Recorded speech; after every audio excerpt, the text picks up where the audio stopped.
রহমানির রহিম। আবার পড়েন, নিয়ামত হিসেবে পাইছেন, পড়েন বিসমিল্লাহির রহমানির রহিম। ইন্নাল্লাযীনা আমানু ওয়া আমিলুস সালিহাতি كانت لهم جنات الفردوس نزلا.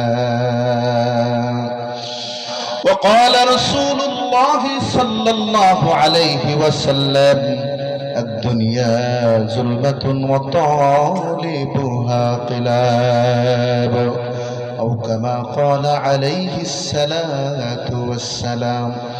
وقال تعالى في شان حبيبه آمرا ومخبرا إن الله وملائكته يصلون على النبي يا أيها الذين آمنوا صلوا عليه وسلموا تسليما. اللهم صل مولانا محمد وعلى آل سيدنا. কবর আমার আসল বাড়ি, একদিন চলে যাব রে। ভাই বন্ধুরা সাজাইয়া আমায় রাইখা দিবে কবরে। আল্লাহুম্মা সাল্লি আলা সাইয়্যিদিনা ওয়া আলা আলি সাইয়্যিদিনা. بلغ العلا بكماله كشف الدجى بجماله حسنت جميع خصاله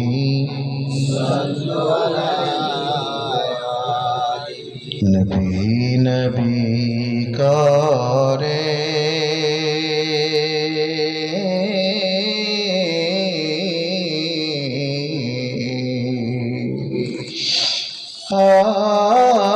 আর কত কাল আমি কাঁদবো, বলেন নবী নবী করে আর কত কাল আমি কাঁদবো। আপন নয়নে কখন জানি নূর নবীকে আমি দেখব,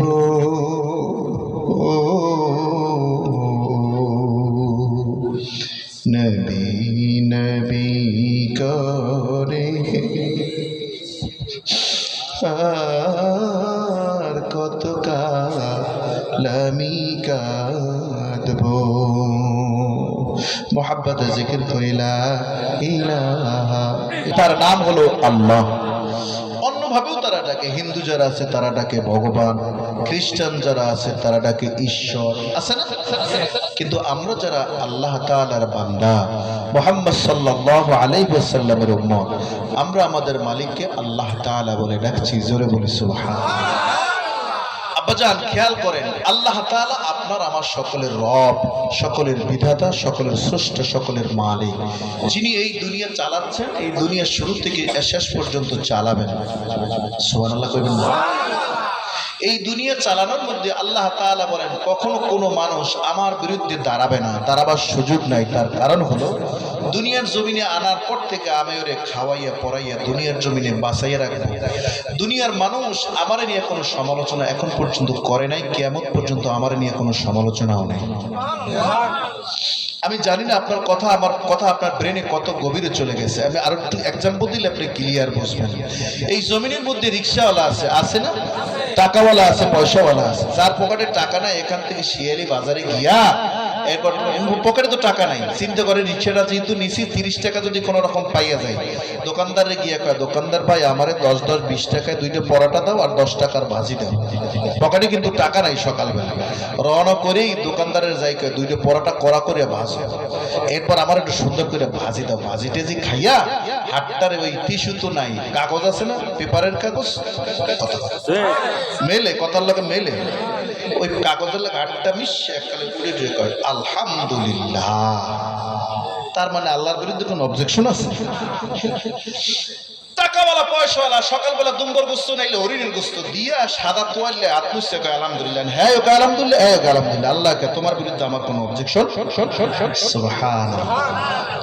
এই দুনিয়া যিনি চালাইতেছেন, দুনিয়া চালাবার পিছনে আল্লাহ তাআলা যেইভাবে আপনাকে আমাকে ভালোবাসছেন, আল্লাহর কসম করে বলি পৃথিবীর জমিনে আমার মালিকের মতো নিয়ামত আপনাকে কোন নেতা নেত্রী এমপি মন্ত্রী মিনিস্টার রাজা বাদশা, এক কথায় দুনিয়ার জমিনের মধ্যে যত কুতুব আছে নেতা আছে কেউ দিতে পারবে না, যেটা আল্লাহ আপনাকে দিচ্ছেন, দিয়ে রাখতেছেন। সবাই জোরে বলি সুবহানাল্লাহ। একটা উদাহরণ দিয়ে আমি আমার মূল আলোচনায় যাব। পৃথিবীর জমিনে মানুষ আছে, প্রত্যেকটা মানুষের রিজিক আল্লাহ তাআলা বানায় রাখছেন। আল্লাহ তাআলা বলেন ওয়ামা মিন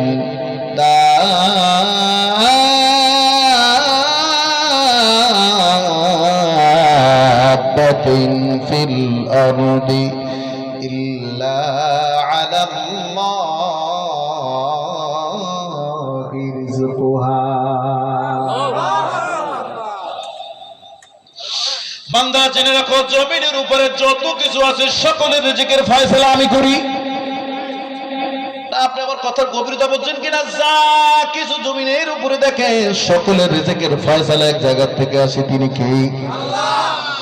আল্লাহকে। গরু বাছুর ভেড়া বাল্লুক যত কিছু দুনিয়ার জমিনে আছে, যাদেরই পেট আছে, প্রত্যেকের রিজিকের ফয়সালা করে দিচ্ছি আমি।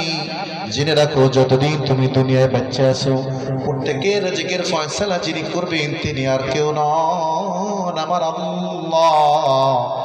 সবাই একবার জোরে জোরে চিৎকার দিয়ে বলি সুবহানাল্লাহ। ওই আল্লাহর উপর আমরা ঈমান এনেছি, সবাই আমভাবে ঈমান এনেছি, কিন্তু আল্লাহর হুকুম মানে না। কথা কয় না কেন? পৃথিবীর এই জমিনে আল্লাহ তাআলা 5টা জগৎকে সাজিয়ে দিয়েছেন। কয়টা? 5টা জগৎ। 1 নাম্বার জগতের নাম হলো আলমে আরওয়াহ। সুবহানাল্লাহ বলে। 1 নাম্বার জগতের নাম হলো আলমে আরওয়াহ। সেই জগতের ভিতরে আপনি আমি ছিলাম। আমাদের সকলকে আল্লাহ তাআলা জিজ্ঞেস করেছিল, আলাস্তু বিরাব্বিকুম, বলো আমি কি তোমার রব নই? আমি কি তোমার বিধাতা না? আমি কি তোমার স্রষ্টা না? আমি কি তোমার আল্লাহ না? আপনারা সবাই বলেছেন ক্বালু বালা, হ্যাঁ আল্লাহ, আপনাকে আমরা আল্লাহ বলে নিয়েছি, আপনি আমাদের রব। তার কারণ হলো ওইখানে বসে, ওই জায়গায় বসে আপনার ঘেডিলারা বা অন্য কোনো আদারওয়াইজ কোনো রাস্তা ছিল না, এই জন্য আপনি সাথে সাথে বলে দিয়েছেন ক্বালু বালা। সুবহানাল্লাহ। 1 নম্বর জগৎটা আপনি পার হয়ে এখানে এসেছেন। এ বাবা আমার দিকে, এদিক সেদিক না, অন্য মনোযোগ না, অন্য মনস্ক না, আমার দিকে। তার মানে হলো রূহের জগৎটা আমরা যারা আছি, এক কথায় পৃথিবীর জমিনে যাদের রূহ আছে সবাইকে তো আমরা 1 নম্বর জগৎটা ওভারকাম করে আসছি, ঠিক? 2 নম্বর জগতের নাম হলো আলমে বুতুম, আরো কঠিন একটা জগৎ।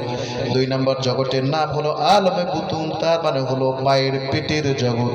আল্লাহ কয়, বান্দা আমি তো পালছি, এখন আমার বান্দিরে দিয়ে তোমারে কিছুদিন পাইলে দেখি। আল্লাহর বান্দারে আপনারে আপনার মায়ের পেটের ভিতরে অর্থাৎ আলমে বুতুমের মধ্যে আপনাকে যখন নেওয়া হলো, আল্লাহ বান্দারে ডাক দিয়ে কয়, আমার বান্দা তোমাকে আমি একটা সুযোগ করে দিলাম, তোমার রিজিক লাগবে না, খাওয়ানো লাগবে না, তুমি শুধু 10টা মাস একটু আমার বান্দারে পাইলা দাও। তার মানে হলো 1 নম্বর জগৎ, 2 নম্বর জগৎ যেটা আছে আলমে বুতুম, এই জগৎটাও আল্লাহ তাআলা আপনাকে দয়া করে পার করাইয়া দিবেন। সবাই জোরে জোরে চিৎকার দিয়ে বলি আল্লাহুম্মা আমিন। বাবা এখানেই শেষ নয়, আমি সামনের দিকে যাব। 2 নাম্বার জগৎ বড় কঠিন। বলবেন হুজুর কঠিন কেন? বৈজ্ঞানিকরা অ্যানালাইসিস করে বের করেছে মায়ের পেটের ভিতরে সর্বোচ্চ একটা বাচ্চার জন্য জায়গা হয় 10 ইঞ্চি। কত ইঞ্চি? না কথা বলে না, কি অন্য মনস্ক হয়ে গেছেন? হাত জাগান, হাত জাগান, হাত জাগান, বলেন আল্লাহ, বলেন আল্লাহ। মনোযোগ সহকারে শোনার তৌফিক দাও। 20টা মিনিট বা 15টা মিনিট আমি যেন কথাগুলি মন দিয়ে শুনতে পারি, জোরে বলেন আল্লাহুম্মা আমিন। 2 নম্বর জগৎ বড় কঠিন, আব্বাজান খেয়াল করেন। 2 নম্বর জগৎ মায়ের পেটের ভিতরে। এ বাবা কি মনে করছেন আমি জানি না, একটা জ্যান্ত মানুষের পেটের ভিতরে আর একটা জ্যান্ত মানুষ আল্লাহ তাআলা 10টা মাস পর্যন্ত আপনাকে পাইলা পাইলা বড় করছেন। আল্লাহু আকবার, জোরে বলেন আল্লাহু আকবার। ছোট্ট মানুষ, মায়ের পেটের ভিতরে জায়গা নাই। বৈজ্ঞানিকরা বলেন মাত্র 10 ইঞ্চি জায়গা। একটা বাচ্চা বড় হওয়ার আগ পর্যন্ত সর্বোচ্চ 17 থেকে 18 ইঞ্চি, মানে 18 ইঞ্চিতে এক হাত পর্যন্ত লম্বা হতে পারে। তাইলে জায়গা পাবে কোথায়? এত জায়গা কোথায়? জায়গা তো নাই। দুনিয়ার জমিনে আপনি আইছেন, জায়গা জায়গা বইয়ে চিল্লাইতেছেন আল্লাহকে মায়ের পেটের ভিতরে জায়গা নাই। আল্লাহ ফেরেশতারে ডাক দিয়ে কয়, বান্দার বয়স কত হয়েছে? এই বান্দার বয়স কত হয়েছে? কয় 6 মাস। বান্দারে ডাক দিয়ে বলতেছে, দুনিয়ার জমিনে কি যাওয়া লাগবে? কয় হ্যাঁ, যাওয়া তো লাগবে, কিন্তু তোমার মায়ের পেটের ভিতরে তো জায়গা নাই। জায়গা তোমাকে তোমার নিজের জায়গায় বড় বানায় নিতে হবে। কেমনে বানাবো? আল্লাহ, জোরে বলেন আল্লাহ, জোরে বলেন না হয় জোরে বলেন আল্লাহ। মায়ের পেটের ভিতরে জায়গা যেহেতু নাই, এই জায়গাটা তোমার বানানো লাগবে। আল্লাহ, আমি কিভাবে মায়ের পেটের ভিতরে জায়গা বানাবো? মায়ের কষ্ট দুনিয়ার মুসিবত দিবে, এখন একটু ভালো করে দিয়ে নাও। কয় কিভাবে? কয় জোরে জোরে হাত পায়ে নাড়া দাও। আল্লাহ,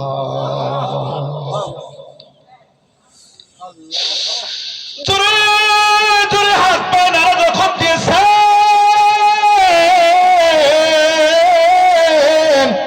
মা জানেন একটা সিল্লানি মারিয়ে ডাক দিয়ে উঠছে, বসা। বসার থেকে মা লাফ দিয়ে দাঁড়ায় গেছে। কি ব্যাপার, হঠাৎ করে তুমি লাফ দিয়ে দাঁড়ায় গেলে কেন? আপনার বাচ্চা এমন ভাবে নড়াচড়া করছে, সহ্য করতে পারি না। বাচ্চা তো নড়াচড়া করছে, মায়ের পেটের ভিতরে জায়গা নাই, জায়গা বানাতে হবে। আল্লাহ, জোরে বলেন আল্লাহ, জোরে বলেন। মায়ের পেটের ভিতরে জায়গা নাই,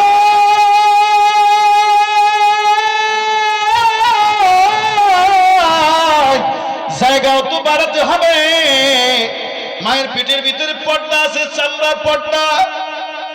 ডাক্তাররা বলেছে সকল পর্দার পিসিগুলি টাস টাস করে ফেটেছে। আল্লাহু আকবার, সকল চামড়াগুলি টাস টাস করে ফেটে যায়। মায়ের পেটের চামড়া গলিয়ে সন্তান কথায় কথা যেহেতু চলে আসছে মনের মধ্যে, মায়ের কষ্ট দাও, বাবারে কষ্ট দাও। মায়ের ভালো লাগে না, বউর চেহারা ভালো দেখায়, মায়ের চামড়া ধোত্রা দিয়ে গেছে, চুল পেকে গেছে, বাবার কথা উঠলে না। মা যদি তোর হাতটারে থাবায় ধরে কয়, তোর কারণে আমার চোখের জ্যোতি কমছে, তোর কারণে আমার চুল পাকছে, তুই এর জন্য দায়ী। আল্লাহর কসম, জবাব দেওয়ার ক্ষমতা আপনার নাই। কথা বলে না কেন? আপনার ক্ষমতা না।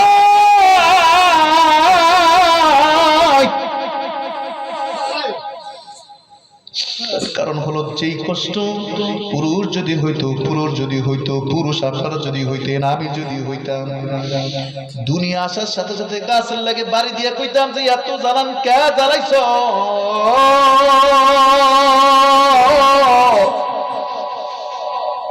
কিন্তু মা রাতের পরে রাত আপনার মায়ের ঘুম আপনি হারাম করেছেন। কত কয়টা কত? আপনার মা আপনার কারণে রাতের পরে রাত ঘুমাতে পারে নাই। রেজেক আপনার মা আপনার কারণে দিনের পর দিন খেতে পারে নাই। না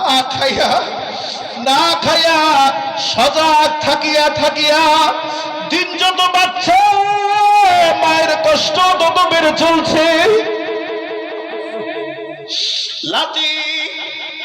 লাথি যত প্রকার মানে যত প্রকার প্রেশার আছে সব দিয়া দিয়া মায়ের চামড়াটা আপনি বড় করছেন, মনে হয় যেন দাও দিয়ে মায়ের পেটের উপরে কোপাইছে, এরকম দাগ হয়ে যায়। ডাক্তাররা বলেছে যে এমন জোরে জোরে নাড়া দেয়, এমন জোরে জোরে নাড়া দেয়, কারণ জায়গা তো মায়ের পেটের ভিতরে নাই।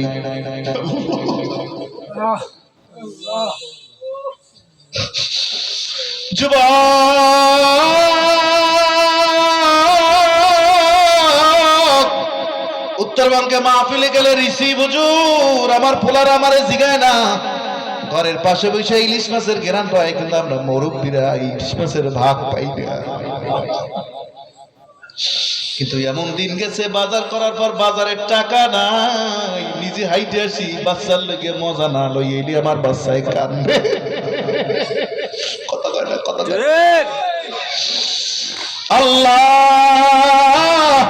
8 মাস যখন হয়েছে আমি স্বামীর মানে ডান পাশে বালিশ, বাম পাশে বালিশ, পিঠের পিছে বালিশ। রাতের বেলাতে কি ব্যাপার, ঘুমাও না কেন? আমি তো চিত হয়ে ঘুমাইতে পারি না, কাইতে ঘুমাইতে পারি।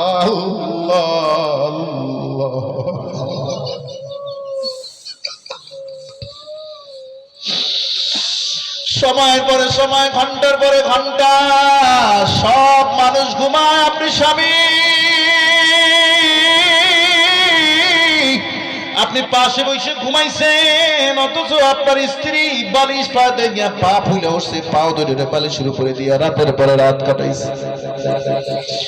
এই জন্য মা বাবার ঋণ, মায়ের ঋণ। রসুলের কাছে গিয়ে বলে হুজুর আমি কাকে বেশি সম্মান করবো? হুজুর বলে উম্মুকা তোমার মা, তারপরে কে? উম্মুকা তোমার মা, তারপরে কে? উম্মুকা তোমার মা, তারপরে কে? বলে তারপরে তোমার পিতা। হুজুর আমার মায়ের কথা 3 বার বললেন কেন?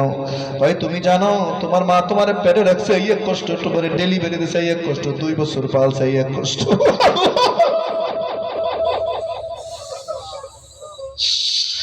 একটা বাচ্চা 6 মাস 7 মাস হওয়ার পরে পেটের ভিতরে জায়গা তো না লম্বা হওয়ার জন্য ঠ্যাং দুইয়ের আল্লাহর কুদরত মায়ের কলজের উপরে দিয়া, মাথাটারে নিচের ভিতরে দিয়া, একটা বাচ্চা 4500 লাথি তার মায়ের কলজার উপরে মারছে। আল্লাহ,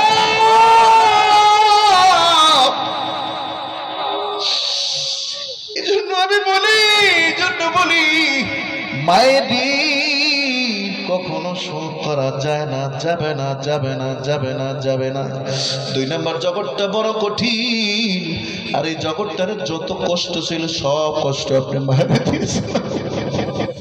জোরে একটা মায়ের ডাক দেন তো, জোরে একবার ডাক দেন মা। এ মা নাই, মা দেন কার কার একটু হাতখানা দেখি বাবা। এতি মার শিয়ালির মানুষ, হাত নামান, মা নামক নিয়ামতটাকে হারায় ফেলেছেন।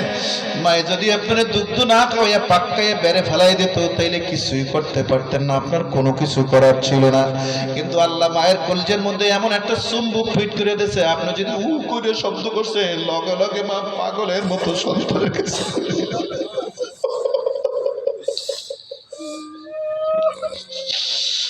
মায়ের কান্দেন না কেন?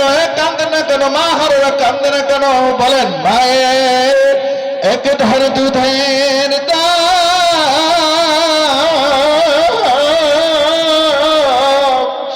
কাটিয়ে গেছে,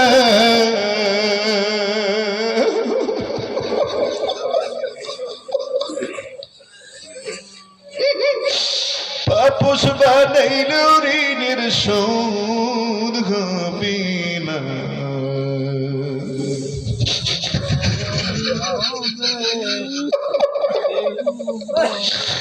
কেমন দরদি ভাবে কেউ হবে না আমার মা গো। বলেন মায়ের এক ধার দুধের দাম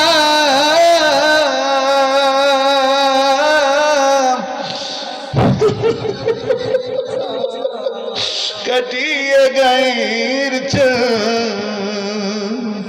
পাপুষ বানাইল ঋণী সুদ হবে না। এমন দরদি হবে কেউ হবে না আমার মা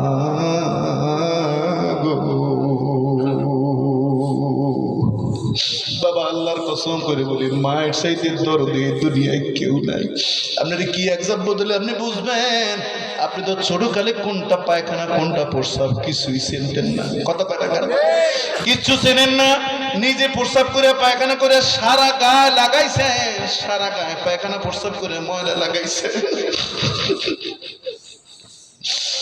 সারা গায়ে লাগাবার পর আপনার গা থেকে তো গন্ধ আসে, গায়ে থেকে যখন গন্ধ চলে আসে ডাক দিয়ে এসে পাশে বসে দেখে আপনার বাপ দেখতেছে, ডাক দিয়া গায়ে আব্দুর রহমানের মা তুমি কই?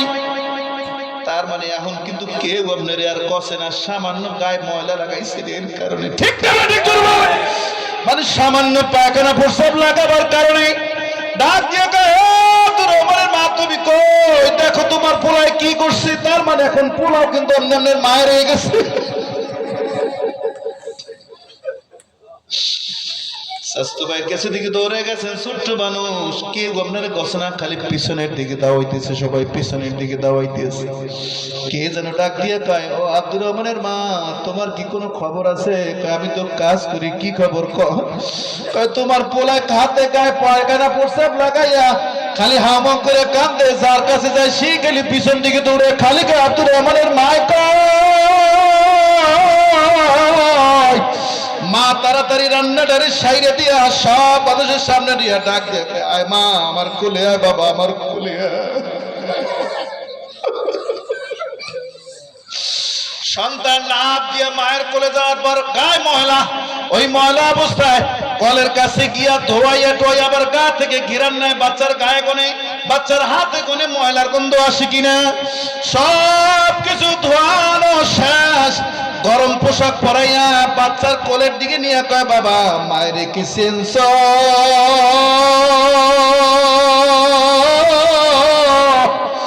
সামান্য গায়ে ময়লা লাগাবার কারণে দুনিয়ার কেউ তোরে গছে না, কিন্তু আমি তোরে আল্লাহু আকবার জোরে আল্লাহু আকবার। ও আব্বা জান এই মা জাগো নাই, বাবা জাগো নাই, মা যাদের নাই, বাবা যাদের নাই, মা যাদের বাচ্চা আছে, বাবা যাদের বাচ্চা আছে নিয়ামত স্বরূপ। এই মাদ্রাসায় আমি গেলবার আসছিলাম, এইবার আল্লাহ তাআলা আমাকে আনছে। আল্লাহর কি হিকমত, আল্লাহর কি কুদরত। এই মাদ্রাসা যেই ভিড়িতে আমরা বসা আছি এটা একটা দ্বীনি প্রতিষ্ঠান। এই কোরআনী প্রতিষ্ঠান কিয়ামত পর্যন্ত জিন্দা থাকুক। কে কে চান একটু আল্লাহু আকবার বলে হাত তোলেন। এই কোরআনের পক্ষের লোকেরা, কোরআনের পক্ষের লোকেরা শুরুতে কিন্তু আপনারা কোরআনের পক্ষে ছিলেন, আমি শুরুতে বলছি কারা কারা কোরআনের পক্ষে নারে তাকবীর, নারে তাকবীর। হাতটা নামান। আলোচনা আমি আরেকটু সামনের দিকে মজার ঘটনা বলার আগে, মজার কিছু কথা বলার আগে আমি আপনাদেরকে 2টা মিনিট কষ্ট দেব। এই মাদ্রাসাটা হোক, এই মাদ্রাসাটা ভালো চলুক। মুস্তাফিজুর